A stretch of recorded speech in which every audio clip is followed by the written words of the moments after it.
It-tobba tal-familja se jkunu jistgħu jagħtu t-tilqima tal-MMR li tinkludi dik tal-ħosba. Dan ħabbru d-Deputat Prim Ministru Ministru għas-Saħħa meta mistoqsi dwar il-każijiet tal-ħosba f'pajjiżna.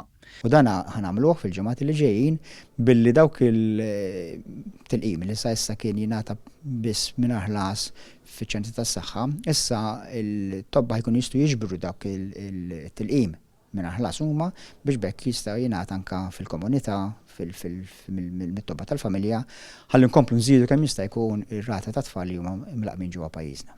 Id-Deputat Prim Ministru rimarka li meta mqabblin ma' pajjiżi Ewropej, Malta għandha rata għolja ta' tilqim ta' aktar minn 95%.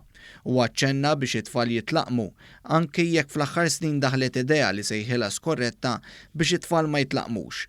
Dan wara studju skorrett li kien sar fl-1998 minn Dr. Andrew Wakefield li kien irrapporta li hemm rabta bejn it-tilqima tal-MMR u l-awtiżmu. Iżda l-awtoritajiet tas-saħħa jisħu li dan mhux minnu. It-tilqima kontra l-ħosba tingħata l-trabi ta' 13 xahar. Din is-sena mardu bil-ħosba żewġ trabi taħt din l-età u bekk ma kinux imlaqma.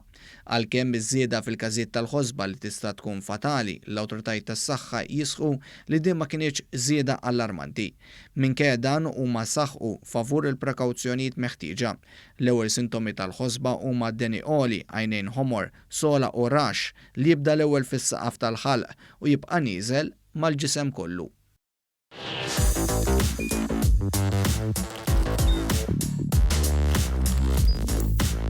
Idħol fuq one.com.mt u hemmhekk tista' tara l-programmi kollha li jxandru fuq One permezz ta' One Play.